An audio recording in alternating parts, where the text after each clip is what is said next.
not sure exactly, we can talk about it, but September 3rd will show a little bit more what us looks like. Felt like to start, defense had a little bit of a edge on the offense, but maybe that balanced out as the day went on. Yeah, I think that maybe in the first few series, I think the offense did move the ball in the first series.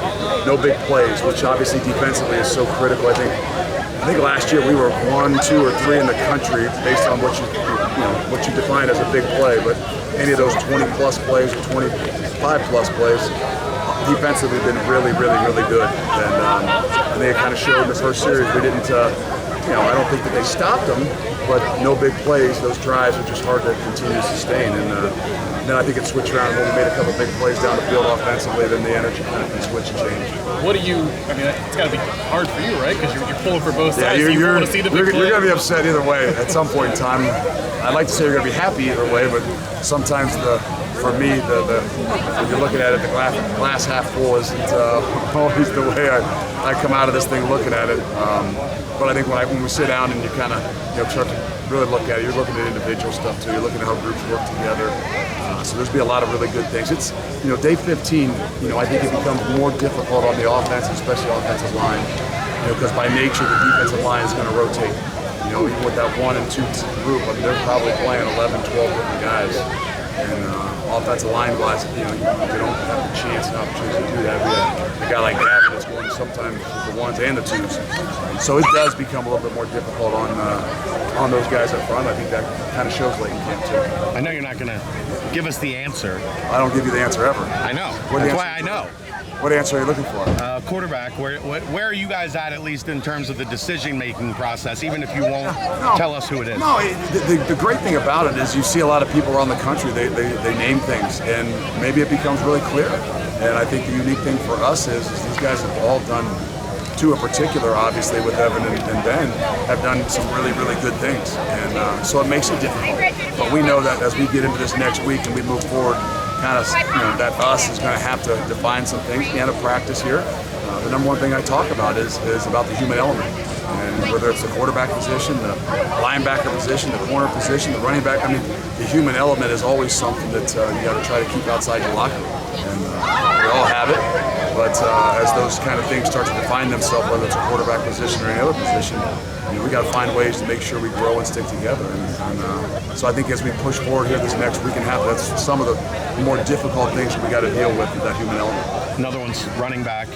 Miles Montgomery looks like he at least in his time out here, has maybe earned the trust of the staff a little bit more. I think all of them have. Obviously, Chuck and Monty have been with us for a long time, and so you trust those guys by nature of all that they've done.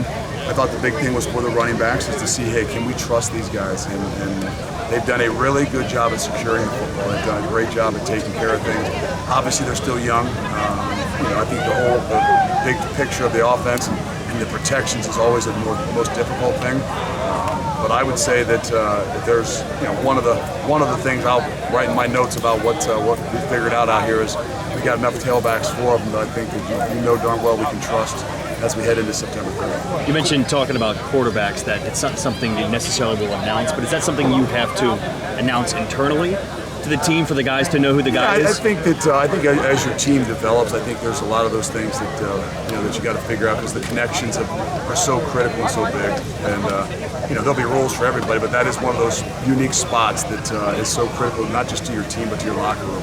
And so as we get into this next week, there'll be a lot more things where we start to hone in on who those guys are, who's going to take the first snaps, and then we'll kind of see it from there. You talked about the us factor and figure out who us is, or I guess it's kind of not grammatically very good. Is that a concern? Not to know who you are yet before leaving? I don't know that you really ever know who you are. We say it all the time. It's not what you put on the walls, right? It's not what us really is. It's what you promote, what you permit, and ultimately what you put on film. And so every year you got to figure out what us is when you go out there and you put it on film. But internally, we have some plans of what we want us to be, but we've got to kind of solidify that for ourselves first and foremost before we kind of solidify it for the rest of the country and the fan base too. I know last night's always a special night out here. We talked about new leadership group. Did you see some of that last night? It's always a great night, just in the sense it's not long, but you get your guys up there, and if there's not anything that you see from everybody that steps up there, I think that you can walk away from that not recognizing the love they have for the guys around them, for this entire team, the environment and the culture, then you don't really know anything about the program. And everybody has a little bit of different message and a little bit of different advice, but I think all in all, I got the sense and I got the best feel out of it, because just to feel the heartfelt love for the guys in the locker room. And to me, that's what us really is, and that's the way us sticks together. We don't talk about threes, and especially freshmen, a lot out here, but has Jonathan Thompson surprised you with how much he's in the backfield? He has done a really good job, and a little bit of sneaky quick and slippery, and has created a lot of havoc, which is what we like to do, especially from that position. And I think he's mature beyond his years. For a guy that didn't play inside the box and was hurt as a senior in high school, getting guys lined up, I think he's got a future as a leader and kind of the guy that plays in the middle. Did you expect that coming in, or? You don't always know. I mean, you always think, obviously you recruit them for a reason, and you think they're going to be able to play, and they're really good players, but you don't always know how they'll grasp things. You take a lot of guys in the linebacker position that play outside the box because they're athletes, and you move them inside the box, and that's a transition, and it's hard sometimes to let things trigger and play fast in there, but he's done a really good job. Did you find this year's captains out here? We don't. We'll go back to campus, and then we'll kind of hone in on that. I'm not as big on captains, but we'll do it. Captains are just guys that actually stand out in front and represent us. I'm always been more focused on what the locker room is really like, and there's so much leadership from within that sometimes you name captains and it becomes something that's not as positive in some ways. And I always remind these are the guys that just stand up and represent us, but we always represent each other. Will Huber next.